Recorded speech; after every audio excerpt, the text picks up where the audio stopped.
بات میں بیچ میں بتاؤں.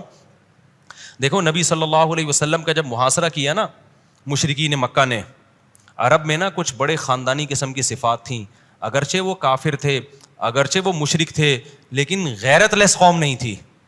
اللہ نے اپنے حبیب صلی اللہ علیہ وسلم کو عربوں میں اس لیے بھیجا کہ ان کے اندر اچھی صفات ہیں, ان صفات کا رخ چینج کرنا ہے.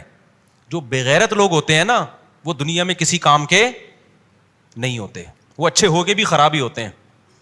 اب آپ دیکھیں جب نبی صلی اللہ علیہ وسلم کے گھر کا محاصرہ کیا نا ابو جہل نے, اس میں ابو جہل بھی تھا نبی صلی اللہ علیہ وسلم کو قتل کرنے کے لیے, تو گھر کے اندر نہیں گھسے بغیر پرمیشن کے. وہ یہ کر سکتے تھے نا, گئے دروازہ توڑ کے اندر. بولو نا کیوں عرب میں اس کو معیوب سمجھا جاتا تھا؟ یہی وجہ ہے کہ اتنا وقت نبی صلی اللہ علیہ وسلم کو ملا کہ آپ صلی اللہ علیہ وسلم اپنے بستر سے اٹھ کے چلے گئے, تشریف لے گئے. ورنہ وہ یہ بھی کر سکتے تھے نا اچانک دیواریں پھلانگ کے گھر میں چلے جائیں. نا نا نا نا, ابو جہل ہونے کے باوجود اس حرکت کو کیا سمجھتا تھا؟ غیر اخلاقی. آج کتنے لوگ ہیں دین کا لیبل لگا کے لوگوں کے گھروں میں گھستے ہیں اور انہی کی عورتوں کو جھانکا تاکی کرنا شروع کر دیتے ہیں, انہی کے گھر سے چوریاں کرتے ہیں, انہی کے گھر سے خیانت کرتے ہیں. تو یہ غیر اخلاقی حرکتیں ہیں. خیر, تو نبی صلی اللہ علیہ وسلم کو ہجرت پہ مجبور کیا, آپ صلی اللہ علیہ وسلم کو خود مجبور کیا گیا ہے.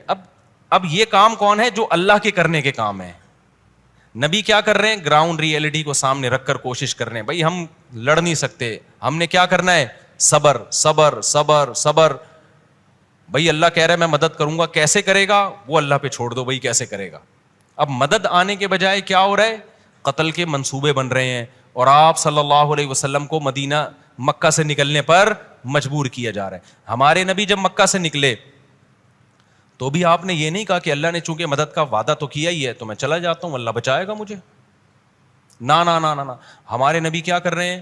جس راستے کی طرف جانا ہے نا مدینہ میں, اس کے اپوزٹ سمت کی طرف جا رہے ہیں تاکہ مشرکین کو شک نہ ہو اور مشرکین تعاقب میں پیچھے نہ آئیں. سمجھ میں آ رہی ہے بات؟ جانا ادھر کو ہے, جا دوسری طرف کو رہے ہیں تاکہ مشرکین مکہ کو اگر ہمارے پیچھے پکڑنے کے لیے آتے ہیں تو وہ مایوس ہو جائیں کہ بھئی یہاں تو ہمیں نظر نہیں آ رہے ہیں. آپ صلی اللہ علیہ وسلم یہ کہہ سکتے تھے بھائی جب اللہ نے ہماری مدد کا وعدہ کیا ہے تو کیا ضرورت ہے یہ سب بکھیڑوں میں پڑنے کی, اتنا ڈرنے کی اور اتنے احتیاطوں کی ضرورت جیسے آج کل دیندار لوگ کر رہے ہوتے ہیں نا. بھائی اتنا ڈرنے کی, اتنا احتیاط کرنے کی کیا ضرورت ہے؟ لگتا ہے اللہ پہ توکل نہیں ہے, اتنا ڈر رہے ہیں یار, پھل کو دھو دھو کے کھا رہے ہیں, مرنا ہوگا اللہ نے ایسی جراثیم پیٹ میں لے جائے گا, ہاتھ دھو کے کھانا کھا رہے ہیں. یار یہ کیا ڈرامے بازی ہے یار, یہ دینداروں کی آج کل سوچ ہے. تو ہمارے نبی کتنی احتیاط کر رہے ہیں, جانا اس طرف ہے, جا, لمبا چکر کاٹ کے آپ صلی اللہ علیہ وسلم گئے. پھر آپ صلی اللہ علیہ وسلم جب غار میں پہنچے, جس حد تک آپ صلی اللہ علیہ وسلم اپنی حفاظت کی کوشش کر سکتے تھے کوشش کی, لیکن مشرکین مکہ وہاں بھی قریب میں پہنچ گئے جس کا قرآن نے یہاں تذکرہ کیا ان آیات میں. پھر اللہ نے مدد کر کے نبی صلی اللہ علیہ وسلم کو بچایا اور مشرکین مکہ کا دماغ وہاں سے ہٹایا. یہ کون کر رہا ہے؟ یہ اللہ کر رہا ہے, یہ نبی نہیں کر رہے. نبی تو وہ کر رہے ہیں جو آپ کی سمجھ میں آ رہا ہے, جو آپ کی سمجھ میں جو آ رہا ہے نا, جب تک آپ وہ نہیں کرو گے تو پھر اللہ بھی وہ نہیں کرے گا جو اللہ کی سمجھ میں آ رہا ہے. سمجھ میں آ رہی ہے بات؟ تو پھر آپ صلی اللہ علیہ وسلم مدینہ گئے ہیں تو مدینہ آدھا پہلے ہی مسلمان ہو چکا تھا. یہاں دعوت قبول نہیں کی جا رہی, وہاں کی جا رہی ہے. آپ صلی اللہ علیہ وسلم کا استقبال ہوا. پھر آپ صلی اللہ علیہ وسلم, معاشی حالات بہت خراب, کھانے کو روٹی نہیں ہے, کھجوریں نہیں ہیں, معاشی لحاظ سے بدحالی. آپ صلی اللہ علیہ وسلم نے انصار اور مہاجرین میں مواخات قائم کی, اس کے باوجود بھی حالات اسٹیبل نہیں ہو رہے. تو آپ نے یہ نہیں فرمایا کہ چلو کوئی بات نہیں, اب بس صبر کر کے بیٹھ جاتے ہیں, جو مر رہے ہیں ان کو مرنے دو, جو نہیں مرتے زندہ رہ جائیں گے, اللہ نے دین کو غالب تو کرنا ہے. آپ نے کیا کیا یہاں پر؟ جب آپ صلی اللہ علیہ وسلم کو پتہ چلا کہ قریش کا ایک تجارتی قافلہ شام سے چلتا ہوا مکہ جا رہا ہے ساحل سمندر کے قریب, تو یہاں نبی صلی اللہ علیہ وسلم نے جنگ کی تیاری بولو شروع کر دی. یہاں جو صوفی لوگ ہیں وہ کیا کریں گے؟ بھائی ہم کیوں کسی کے قافلے پہ حملہ کریں بھائی؟ اللہ سے 2 رکعت پڑھ کے دعائیں مانگتے ہیں, گڑ گڑاتے ہیں, کسی کا دل دکھانا اسلام میں جائز نہیں ہے. نہیں بھائی, مکہ والوں نے ہمیں نکالا ہے اور ہمارا اہل مکہ سے کوئی تجارتی ایگریمنٹ نہیں ہے. جنگ بندی ہے نا, دیکھو 2 ملکوں کا جب تک کوئی ایگریمنٹ نہیں ہوتا, آج بھی دنیا میں دونوں کے لیے جنگ کیا ہوتی ہے؟ حلال ہوتی ہے. جب تک, اب تو یونائٹڈ نیشن بن گئی نا, ایگریمنٹ ہو گیا. آپ دیکھو نا یہاں سے جو لوگ سلپ ہو کے جاتے ہیں نا ترکی سے آگے گھستے ہیں وہاں تائیوان نہیں, ابے یونان میں جو گھستے ہیں نا اللیگل, تو بارڈر پہ وہاں کی فورس ان کو قتل کر دیتی ہے. ایران سے پتلی گلی سے نکلتے ہیں, اس کو ڈنکی کہتے ہیں نا, ڈنکی, پتلی گلی سے نکلتے ہیں, ایجنٹ ان کو پیسے لے کے پھر وہ پتلی گلی سے نکال کے راستے میں کچھ مر جاتے ہیں, ان کی لاشوں کا بھی پتہ نہیں چلتا. بڑے خطرناک, میں ترکی میں ملا ہوں بعض ایسے لوگوں سے. پھر وہاں سے ہوتے ہوتے ترکی سے پھر یونان جو ہے نا, گریس, ادھر کے بارڈر کو نکلتے ہیں. تو نکل گئے, نہیں نکلے تو راستے میں پکڑے گئے تو وہاں کی فورس کیا کرتی ہے؟ ان کو قتل کر دیتی ہے. اور یہ دنیا میں قانونی ہے.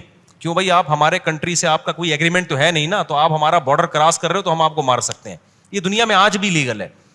تو جب تک کوئی ایگریمنٹ نہ ہو نا 2 ملکوں کے درمیان, کسی کو یہاں سے وہاں اور وہاں سے یہاں آنے کی اجازت نہیں ہوتی. تو مکہ اور مدینہ یہ دارالحرب تھے, ان کا کوئی آپس میں ایگریمنٹ نہیں تھا. تو اس زمانے کے کلچر کے حساب سے بھی اور آج کے کلچر کے حساب سے بھی نبی کے لیے یہ جائز تھا کہ آپ صلی اللہ علیہ وسلم ان کے تجارتی قافلے پر حملہ کریں. یہ اخلاقی, تبھی عربوں نے, اس زمانے کے مشرکین نے بھی اس عمل پر اعتراض نہیں کیا کہ یہ حملہ کیوں کر رہے ہیں, بلکہ اس کے دفاع کی کوشش کی انہوں نے.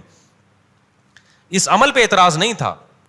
تو ہمارے نبی صلی اللہ علیہ وسلم نے کیا کیا کہ بھئی اب اپنے آپ کو معاشی لحاظ سے مضبوط کرنے کے لیے ہاتھ پہ ہاتھ رکھ کے ہم نے بولو نہیں بیٹھ, جنگ کی تیاری کرو. ہمارے ہاں بیلنس نہیں ہے کسی بھی چیز میں. میٹھے بنتے ہیں تو اتنے میٹھے کہ جو چاٹ کے ختم کر کے چلا جائے, اور کڑوے بنتے ہیں تو اتنے کڑوے کہ ایسا لگتا ہے کہ دینداروں کے پاس اخلاق نام کی کوئی چیز ہے ہی نہیں. ہمارے نبی کی سیرت میں آپ کو کیا ملے گا؟ بیلنس, انتہائی عمدہ اخلاق, جنگ کے موقع پر بہترین جنگ. تو آپ صلی اللہ علیہ وسلم نے صحابہ کو اکٹھا کیا, مخبری ہوئی, اپنے جاسوس بھیجے, پتہ چلا جی تجارتی قافلہ آ رہا ہے شام سے, کہاں؟ مکہ کی طرف جا رہا ہے. آپ نے صحابہ کو حکم دیا چلو بھائی تیاری پکڑو, حملہ کریں گے. صحابہ تیار ہو گئے, 313 صحابہ تیار. تھوڑے سے صحابہ اس لیے کہ شبخون مارنے کے لیے, گوریلا وار کے لیے زیادہ افراد کی ضرورت نہیں ہوتی. 313 افراد کو جب نبی لے کر نکلے ہیں, اللہ کی قدرت دیکھیں. دیکھو نبی وہ کر رہے ہیں جو نبی کی سمجھ میں آ رہا ہے, اللہ کچھ اور کر رہا ہے. صحیح ہے نا؟ قرآن کی ان آیات میں بھی اللہ نے ذکر کیا, ہم کچھ اور کر رہے ہیں. ہم چاہ رہے ہیں کہ یہ حق اور باطل کا معرکہ ہو جائے, یہ صرف ایک گوریلا وار نہ ہو, باقاعدہ پراپر جنگ ہو. تو نبی 313 کا لشکر لے کے نکلے. وہ 313 ایک تجارتی قافلے پہ حملہ کرنے کے لیے بہت بڑی تعداد تھی. جب نکلے ہیں تو ادھر اطلاع ہو گئی مشرکین مکہ کو کہ نبی صلی اللہ علیہ وسلم کو علم ہو گیا ہے.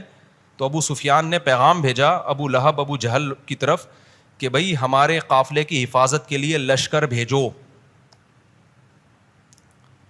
ادھر جناب ابو جہل اور یہ بڑے بڑے جو سردار تھے نا, انہوں نے تیاری پکڑنا شروع کر دی. اللہ کی قدرت کہ وہ قافلہ بچ کے آرام سے نکل گیا, یعنی راستہ چینج کر دیا انہوں نے, اور نبی صلی اللہ علیہ وسلم وہاں حملہ نہیں کر سکے. تو پیغام بھیجا ابو سفیان نے کہ ہم بخیر و عافیت نکل آئے ہیں, اب بلا وجہ فوج بھیجنے کی ضرورت نہیں ہے, جو ہمارا مقصد تھا پورا ہو گیا ہے. لیکن ابو جہل نے کہا نہیں, اب یہ کیونکہ بدر کے مقام پہ آ گئے ہیں نا 313, ان کو ہم نے واپس جانے نہیں دینا, اب ہم ان پہ حملہ کریں گے. اب یہ چیز صحابہ کے اگینسٹ جا رہی تھی, کیونکہ 313 کا مقابلہ 1000 کے ساتھ نہیں ہو سکتا, کیونکہ یہ 313 معاشی لحاظ سے بھی مضبوط تھے, کمزور تھے. ایک چھوٹا سا قافلہ جس پہ قبضہ کرنا تھا وہ بھی ہاتھ سے بولو نکل گیا.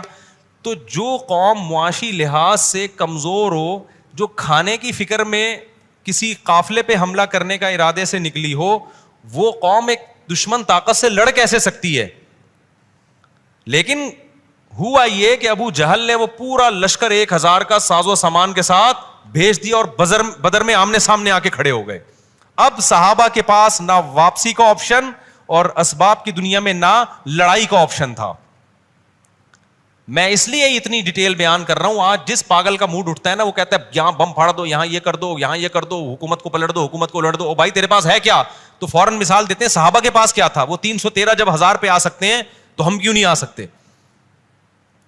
تو سمجھ رہے ہو وہ لڑائی کس کی طرف سے ہوئی تھی؟ وہ اللہ کی طرف سے مقدر. صحابہ مجبور ہو گئے تھے لڑنے پر. پھر نبی صلی اللہ علیہ وسلم نے صحابہ کو جمع کیا, کیونکہ نہ اسلحہ ہے, نہ گھوڑے ہیں, نہ تلواریں ہیں, پیدل لوگ ہیں, اور وہ سامنے وہ پاورفل ایک جماعت ہے. کیسے لڑیں بھائی ان سے؟ کیونکہ اگر یہی کام کرنا ہوتا تو مکہ میں کر لیتے نا. لیکن میں نے بتایا نبی وہ کر رہے ہیں جو نبی کے سمجھ میں آ رہا ہے, اللہ وہ کر رہا ہے جو اللہ کے سمجھ میں آ رہا ہے. پھر وہی ہوا, صحابہ نے کہا ہم لڑیں گے, کوئی بات نہیں, ہماری جان چلی جائے. ہم وہ نہیں ہیں کہ جنہوں نے بنی اسرائیل نہیں ہے کہ اللہ نے کہا تھا نا, موسیٰ نے کہا تھا کہ لڑو, تو بنی اسرائیل نے کیا کہا تھا, اذهب انت وربک, اے موسیٰ تو جا اور تیرا رب جا, ہم دونوں یہاں بیٹھے ہوئے ہیں. تو یا رسول اللہ ہم ان لوگوں میں سے نہیں. اب مقابلہ شروع ہوا جس کا یہاں اللہ نے تذکرہ کیا ہے سورہ انفال میں, کہ 313 اور 1000 کا لشکر آمنے سامنے آ کے کھڑا ہو گیا. اور وہ طاقت کے نشے میں انہوں نے باندیاں بھی نچوائی ہیں پہلے ابو جہل نے. عرب میں یہ دستور تھا, جنگ میں کیا ہوتا تھا, موسیقی, طبلہ اور باندیاں بھی ناچتی تھیں ان کو موٹیویٹ کرنے کے لیے. جو گناہگار لوگ ہیں ان کو موٹیویشن ملتی ہے طبلہ, سارنگی اور بیہودہ عورتوں کے ناچ گانے سے. اور مسلمان کو موٹیویشن کس سے ملتی ہے؟ اللہ کے ذکر سے. یا ایھا الذین آمنوا اذا لقیتم فئۃ فاثبتوا واذکروا اللہ کثیرا. قرآن کہہ رہا ہے اے ایمان والو, جب کسی مضبوط جماعت سے ٹکراؤ ہو, ثابت قدم رہو اور اللہ کا کثرت سے ذکر کرو. یہ ذکر کرنے سے تمہیں موٹیویشن ملے گی. دیکھو دماغی سکون اللہ کے ذکر سے بھی ملتا ہے اور بہت سے لوگوں کو گانے بجانے سے بھی ملتا ہے. یہ ایسا ہی ہے کہ جیسے کسی کو شراب سے سکون ملتا ہے اور کسی کو سونے سے سکون. ٹینشن میں سو جائے گا اٹھ کے ٹھیک ہو جائے گا, اور کوئی پیے گا تو ٹھیک ہوگا, سونے سے وہ ٹھیک نہیں ہوتا.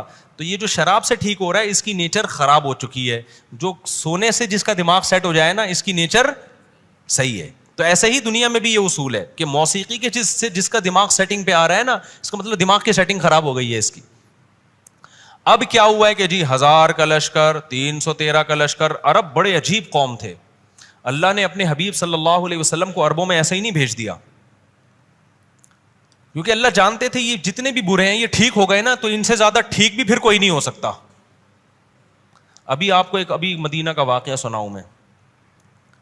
ہم مسجد نبوی صلی اللہ علیہ وسلم میں بیٹھے ہوئے تھے, تو میرے شیخ استاذ بھی میں ان کے ساتھ تھا. تو ہم عصر سے پہلے وہاں جا کے نا, جو قدیم مسجد ہے مسجد نبی جو اوریجنل نبی کے دور میں تھی, وہ کوشش ہوتی ہے وہاں جا کے بیٹھنے کی. تو وہاں بیٹھے ہوئے تھے تو میں نے دیکھا 2 عربی جو ہے نا مدینہ منورہ کے مقامی, وہ ہمارا بہت اکرام کر رہے ہیں, ایسے جھک جھک کے مل رہے ہیں اور افطاریاں لا کے وہ رکھ رہے ہیں. وہیں کے مقامی تھے اور بڑی اونچی فیملی سے ان کا تعلق تھا. میں ان کس فیملی سے تعلق تھا میں نام نہیں بتاؤں گا, اس میں کوئی مصلحت ہے نا, کس کے ساتھ ان کا ریلیشن ہے قریبی.